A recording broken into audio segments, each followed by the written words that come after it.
Bonsoir à tous, bienvenue dans cette émission Analyse. Le 8 mars, journée internationale de célébration de défense des droits des femmes.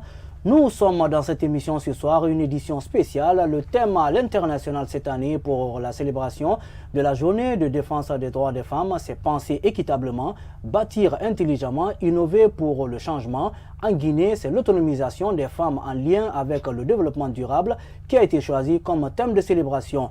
Juste avant, nous partons avec la transition pour se retrouver pour commencer le débat.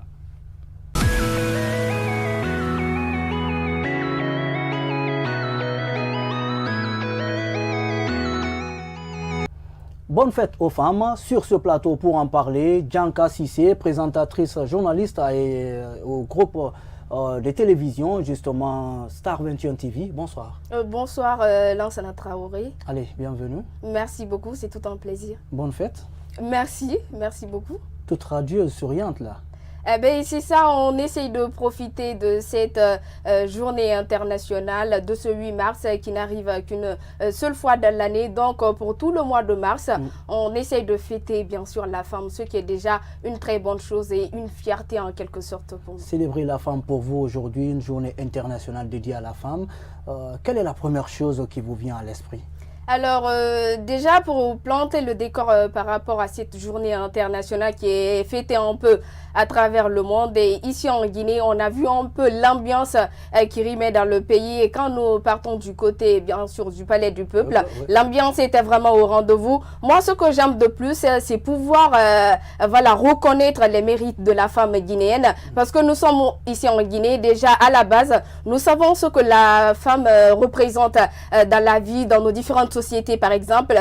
Les femmes, elles sont à la base de tout. Les femmes, elles essayent de monter crescendo. Les femmes, elles essayent bien sûr d'occuper un certain niveau qui, je ne dis pas son nom. Donc, pour un côté, on peut dire qu'aujourd'hui, le résultat est un peu appréciable vis-à-vis des autres années. Le résultat un peu appréciable, disons, sur la scène nationale. Je reviens avec ma question. Vous, quand vous célébrez cette journée, le 8 mars, qui vraiment est une journée dédiée carrément à la femme, vous, qu'est-ce qui vient en première position à votre esprit, dans votre tête? Vous pensez automatiquement à quoi? Je pense déjà à ces femmes guinéennes.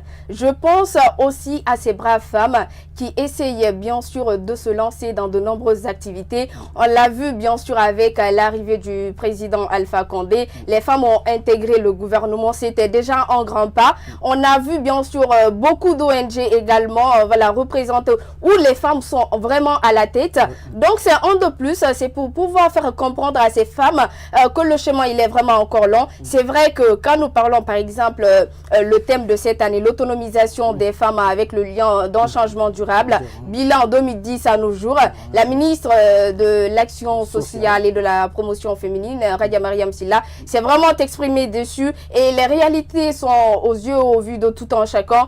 Comprendre également un large changement du côté bien sûr des postes de responsabilité par exemple, c'est un grand pas parce que c'est ça même l'essence de cette journée internationale, faire le bilan et bien sûr comparer ce qu'il faut à changer et ce qu'il faut vraiment augmenter pour la promotion même de la femme guinéenne. Voilà, les femmes aujourd'hui occupent, vous l'avez dit tout à l'heure, beaucoup de postes de responsabilité dans le pays, même si dans le premier gouvernement, en tout cas le gouvernement qui a précédé le gouvernement Ibrahima Kassory Fofana, il y avait 8 femmes.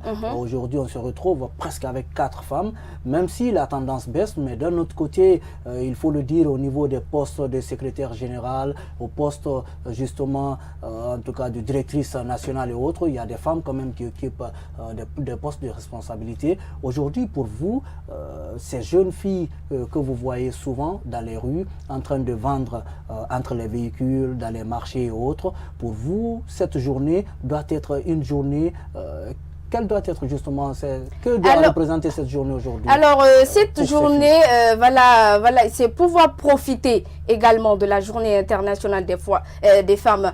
Parce que quand nous voyons ces petites filles qui sont dans la rue, c'est vraiment triste. Parce qu'elles ont aussi besoin, bien sûr, de s'affirmer. Elles ont besoin d'être suivies.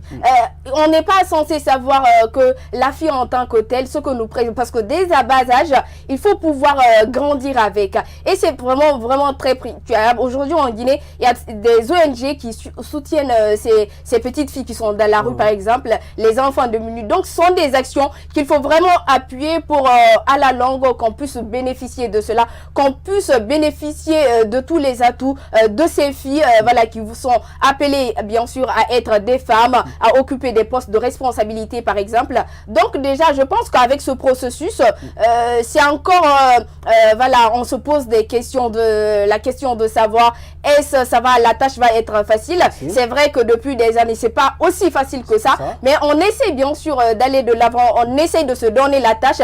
Ça me fait mal, c'est vraiment triste, parce que ces petites filles ont besoin vraiment d'une chance, ont besoin de suivi, ont besoin de suivre d'autres formations pour appeler à être des femmes, pour appeler à occuper des postes de responsabilité, parce que c'est dès le bas âge et il faut un suivi pour ça. Donc, quand nous prenons de l'autre côté, par exemple, c'est vrai que voilà, dans ce processus, c'est un combat qui n'est vraiment pas facile, puisque nous réclamons l'équité entre ces sexes différents. Je pense qu'avec voilà, ces différents changements dans nos différentes sociétés et avec voilà, les actes qu'on essaie de poser tous les jours, j'espère vraiment qu'il y aura un changement final positif vis-à-vis de la promotion même en tant que telle de la femme guinéenne. Voilà, cette autre question, aujourd'hui, c'est vrai qu'on assiste un peu à une évolution, en tout cas un dur combat a été livré par les femmes jusque-là pour l'équité entre l'homme et la femme.